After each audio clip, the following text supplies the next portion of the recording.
Okay, now we're going to do an entirely different kind of exercise. It has to do with structure, and we all know that structure is something these children need more than anything else. They don't have the borders and parameters within themselves to structure how to sit at the desk, what to do each day, how to do it in what order, and so on.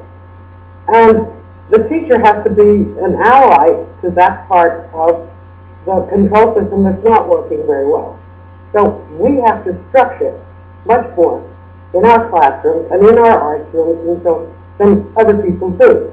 In other words, the new teacher who often wants the children to like her very much and wants to be very democratic gets murdered, right? And the children don't feel safe in that classroom. And that's the most important thing. We're not helping kids feel safe. When there are no limits, they don't feel safe.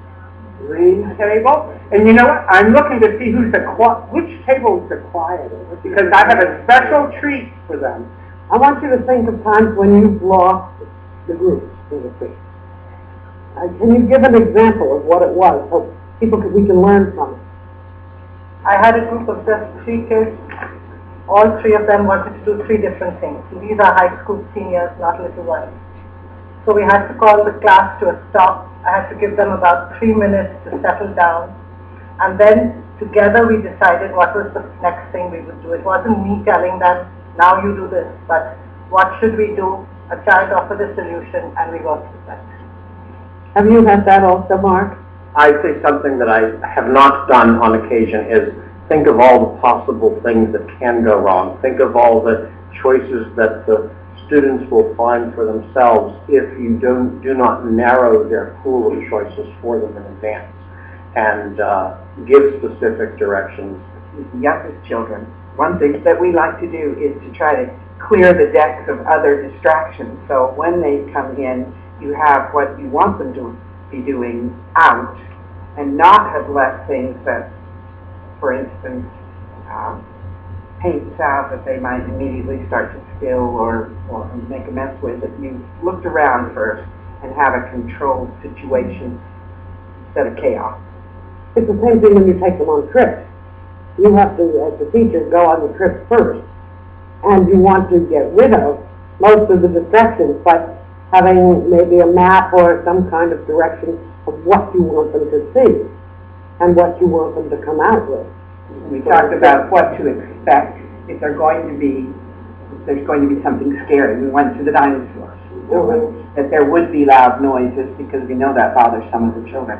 You might get hungry, but we won't be having snack until after, to just give them some clues of what to expect. Deb, have you had this with the junior high?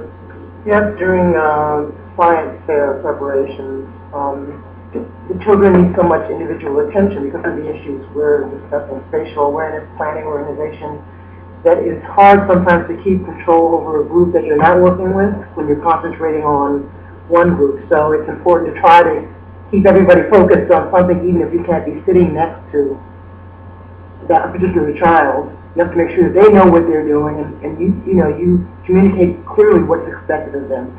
Okay, now I'm working with Mark. But that when I get to your table, I expect that you have finished your poster, something like that.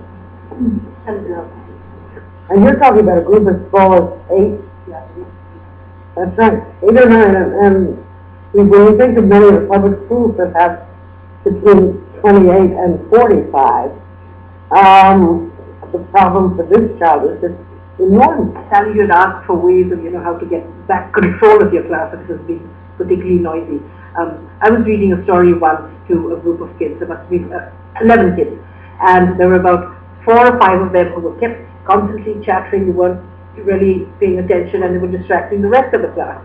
So what I did was I just started to whisper, make my voice softer, softer. Eventually, I stopped. And after a couple of seconds, they realized, oh, there's no more sound in the classroom. And so they stopped too, and then their attention came back to me. So without adding to the noise in the classroom, or without having to raise your voice, you can still be in control of them. And I think that's really more effective. That's saying, keep quiet and sit down and you should be listening. Oh, absolutely. I teach kids, and when they get out of control or everyone is off, I just start counting.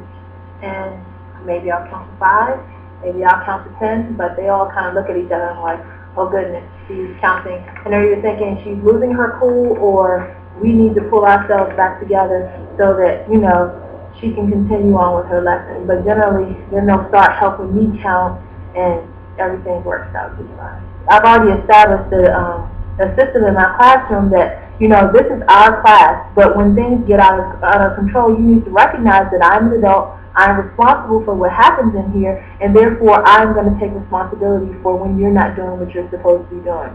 So at that point, it's like some people are distracted by the noise, some people aren't distracted by the noise, obviously because they're making the noise. But when it's constructive and everybody is trying to complete a certain task, it's beneficial for the entire class because we can then move on to what it is that we're trying to do. And what you're really doing is you're becoming the ally to the control system that is very weak of the child. And that's what the teacher is doing all the time, becoming the ally rather than the adversary. But the ally to make it a safe environment so that this child can learn, any child can. Okay. Mark, can you show what happens when you don't structure an art class properly and what happens when you do?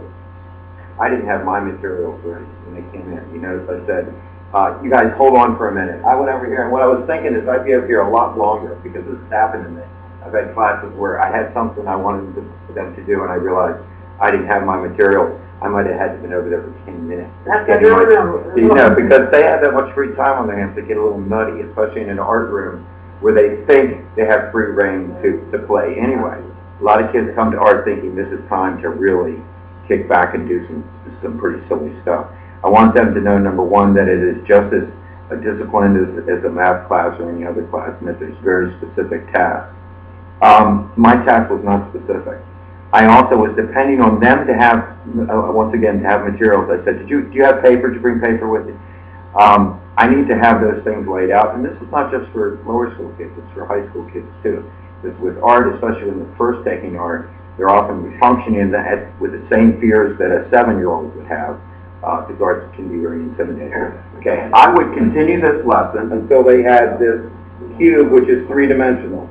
It's very diagnostic for me in terms of helping me know where to start them, but they're far enough apart that they're not looking at each other's drawings, where they're comparing, because I find kids are really threatened by other kids' drawing ability. I don't want them to experience that.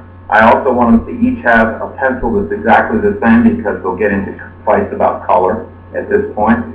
And I want to reduce the competitive nature of it because that's the biggest problem to teach in art initially with kids who don't have any experience with it.